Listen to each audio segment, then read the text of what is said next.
Janasena party ఆవిర్భావ దినోత్సవానికి సంబంధించి సభావేదిక అంతా కూడా సర్వాంగ సుందరంగా సిద్ధమైంది. ప్రస్తుతం ఈ స్టేజ్ ప్రాంతం అంతా కూడా చూసే ప్రయత్నం చేద్దాము. పెద్ద ఎత్తున ఈ 10 లక్షల మందికి పైగా పట్టే విధంగా ఏర్పాట్లన్నీ కూడా పూర్తి చేశారు. ఏపీ డిప్యూటీ సీఎం పవన్ కళ్యాణ్తో పాటు అత్యంత మహానుభావులంతా మనం చూస్తున్న ఈ స్టేజ్ అంటే అతిపెద్ద భారీ స్టేజ్ అయితే మాత్రం ఈ చిత్రాడ రహదారిపై ఏర్పాటు చేసిన పరిస్థితి నెలకొంది. ప్రధానంగా మనం చూస్తున్నాం వివిఐపీ అంతా కూడా ఫ్రంట్ లైన్, ఆ పై విఐపీ వీరందరూ కూడా ఏదైతే స్టేజ్ పైకి వస్తారో ఇటు ఏపీ డిప్యూటీ సీఎం పవన్ కళ్యాణ్తో పాటు వీరంతా కూడా ఈ స్టేజ్ పై ఆహ్వానితులు ఉన్నారు. ఈ స్టేజ్ ప్రాంగణం అంతా కూడా పూర్తిగా అతిపెద్ద భారీ సైజుతో ఏర్పాటు చేసిన పరిస్థితి అయితే మాత్రం స్పష్టంగా కనిపిస్తుంది. అదేవిధంగా ఎవరైతే ఈ ప్రాంతంలో జన సైనికులకు సంబంధించి కావచ్చు, కార్యకర్తలు కావచ్చు, వీరందరికీ వీర మహిళలు కూడా ప్రత్యేకించి ఈ ప్రాంతం ఏర్పాటు చేసే పరిస్థితి నెలకొంది.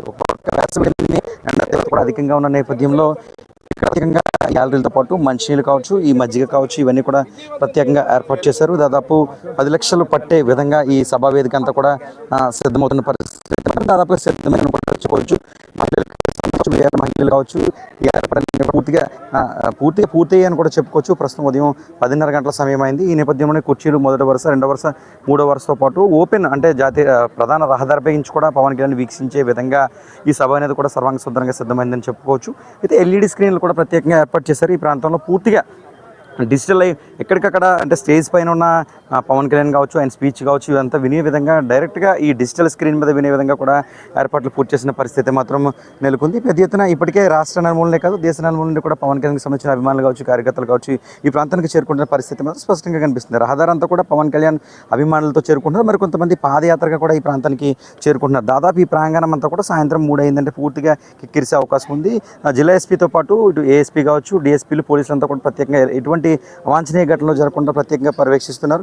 మీడియా కూడా ప్రత్యేక పాసులు ఏర్పాటు చేశారు. ఈ రహదారులు అంటే ఈ ప్రాంగణానికి ప్రస్తుతం ఎవరిని పంపించట్లేదు. అయితే ప్రధాన రహదారి ఏదైతే ఉందో రహదారి అంతా కూడా పూర్తిగా ఈ జన సైనికులు కావచ్చు వారందరితో కూడా కిక్కిరిస్తున్న పరిస్థితి మాత్రం ప్రస్తుతం స్థలా ప్రాంగణం వద్ద పరిస్థితి ఈ విధంగా ఉంది. ఈ మధ్యాహ్నానికి లోపలికి పంపించే అవకాశం ఉంది కాబట్టి వీరంతా కూడా పూర్తిగా కిక్కిరిసే అవకాశం స్పష్టంగా కనిపిస్తుంది. దీంతోపాటు ఒక వేసవి వేడిమి కూడా ఎక్కువగా ఉన్న నేపథ్యంలో వారు ఎటువంటి సమస్యలు తలెత్తకుండా సొమ్మస్యలు లేకుండా ఎక్కడికక్కడ రహదారితో పాటు ఇక్కడ కూడా వారికి వాటర్ ప్యాకెట్లు కావచ్చు, మజ్జిగ ప్యాకెట్లు కావచ్చు, ఇవంతా కూడా ప్రత్యేకంగా ఈ జనసేనకి సంబంధించిన టీం కూడా పనిచేస్తుంది. పోలీసులతో పాటు అంటే జిల్లా ఎస్పీ కావచ్చు, డిఎస్పీ పర్యవేక్షణలతో పాటు జనసేనకి సంబంధించిన ఒక టీం పనిచేస్తుంది. శివదత్ టీం కావచ్చు, వీరంతా కూడా ప్రత్యేకంగా ఎటువంటి అవాంఛనీయ ఘటనలు కానీ ప్రత్యేకంగా ముఖ్యంగా వీర మహిళలు కూడా ఎలాంటి ఇబ్బందులు కలగకుండా ప్రత్యేకంగా పర్యవేక్షిస్తున్న పరిస్థితి కనిపిస్తుంది. ప్రస్తుతం సభావేదిక వద్ద పరిస్థితి ఈ విధంగా ఉంది. న్యూస్ 18 సూర్యప్రకాష్, ఉమ్మడి తూర్పు గోదావరి జిల్లా ప్రతినిధి.